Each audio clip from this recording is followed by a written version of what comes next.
ஒரு அழகான சிறிய கிராமம் இருந்தது. அந்த கிராமத்தை சுற்றி பெரிய காடுகள். வெள்ளி போல ஜொலிக்கும் ஆறு. இரவில் பாடும் பூச்சிகளின் சத்தம். அந்த கிராமத்தில் அருள் என்ற ஒரு சிறுவன் வாழ்ந்தான். அவனுக்கு ஒரு வித்தியாசமான பழக்கம் இருந்தது. ஒவ்வொரு இரவும் அனைவரும் தூங்கிவிட்ட பிறகு அவன் ஜன்னலருகில் அமர்ந்து நிலாவை பார்த்துக் கொண்டிருப்பான். அவன் அம்மா பலமுறை கேட்டாள், அருளே, ஏன் தினமும் நிலாவை மட்டும் பார்த்துக் கொண்டிருக்கிறாய்? அருள் மெதுவாக சிரித்தான். அம்மா, எல்லோரும் நிலாவை ரசிக்கிறார்கள். ஆனா யாரும் அதோட பேசவே மாட்டாங்க. அதனால் ஒவ்வொரு இரவும் அவன் நிலாவை பார்த்து கையை அசைப்பான். நல்லா தூங்கு நிலாவே என்று சொல்லிவிட்டு சிரிப்பான். அந்த நேரத்தில் நிலவொளி கொஞ்சம் அதிகமாக பிரகாசிப்பது போல தோன்றும். ஒரு நாள் இரவு அருள் ஜன்னலை திறந்தவுடன் டிங் என்று ஒரு சின்ன கண்ணாடி பாட்டில் அவன் மேசை மீது உருண்டு வந்தது. அதற்குள் வெள்ளி நிற ஒளி மின்னியது. அருள் அதிர்ச்சியடைந்தான். இது என்ன? அவன் மெதுவாக பாட்டிலை திறந்தான். உடனே அறை முழுவதும் அழகான நிலவொளி பரவியது. அதோடு ஒரு சின்ன குறிப்பு இருந்தது.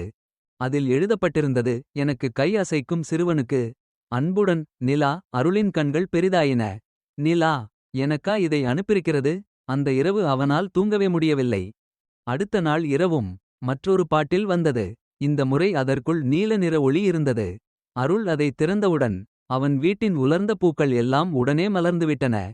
மூன்றாம் நாள் ஒரு தங்க நிற ஒளி. அதை திறந்தவுடன் அருகில் அழுது கொண்டிருந்த குழந்தை சிரிக்க ஆரம்பித்தது. நான்காம் நாள் ஒரு பாட்டில் முழுக்க இசை போல ஒளிர்ந்தது. அதை திறந்தவுடன் காற்றிலேயே இனிய இசை கேட்டது. அருள் மிகவும் மகிழ்ந்தான். நிலா என்னோட நண்பன். சில நாட்களில் அருளிடம் இருக்கும் மாய நிலவொளி பற்றிய செய்தி கிராமம் முழுவதும் பரவியது. மக்கள் அவன் வீட்டுக்கு வர ஆரம்பித்தார்கள். ஒரு வயதான தாத்தா கேட்டார், கண்ணா, என் தோட்டம் வாடிப்போயிருக்கிறது. உன் நிலவொளி உதவுமா? அருள் ஒரு பாட்டிலை திறந்தான்.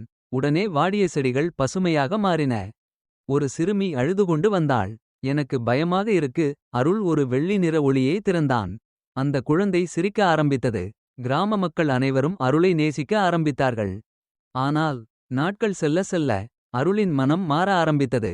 ஒரு நாள் அவன் யோசித்தான், இந்த மாயப்பாட்டில்கள் எல்லாம் என்னுடையது தானே? அவன் சிறந்த ஒளிகளை யாருக்கும் தராமல் மறைத்து வைத்தான். அவன் படுக்கையின் கீழ் ஒரு பெரிய பெட்டியை வைத்தான். அதில் தங்க ஒளி, வெள்ளி ஒளி, இசை ஒளி, சிரிப்பு ஒளி எல்லாவற்றையும் சேமிக்க ஆரம்பித்தான். இப்போது யாராவது உதவி கேட்டால் அவன் சொல்வான், இல்லை, இப்போ முடியாது. முன்பு சிரித்த முகம் இப்போது பேராசையால் மாறிவிட்டது. ஒரு இரவு அருள் ஜன்னலை திறந்தான். ஆனால் எந்த பாட்டிலும் வரவில்லை. அவன் காத்திருந்தான். இன்னும் கொஞ்ச நேரத்தில் வரும். ஆனால் வரவில்லை. அடுத்த நாள் மீண்டும் இல்லை. மூன்றாம் நாள் இன்னும் இல்லை. அருள் கவலையடைந்தான். அவன் வெளியே ஓடிப்போய் வானத்தை பார்த்து கத்தினான், நிலாவே, என் பாட்டில்கள் எங்கே? காடு முழுவதும் அமைதியாக இருந்தது. சிறிது நேரம் கழித்து மெதுவான ஒரு குரல் கேட்டது, பகிர்ந்தால்தான் நிலவொளி அதிகமாகும். அருளின் இதயம் திடுக்கிட்டது. அவனுக்கு எல்லாம் புரிந்தது.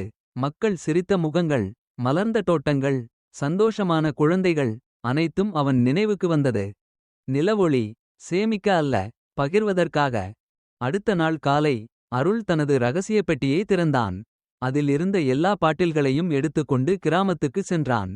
அவன் வயதானவர்களுக்கு உதவினான். குழந்தைகளை மகிழ்ச்சிப்படுத்தினான்.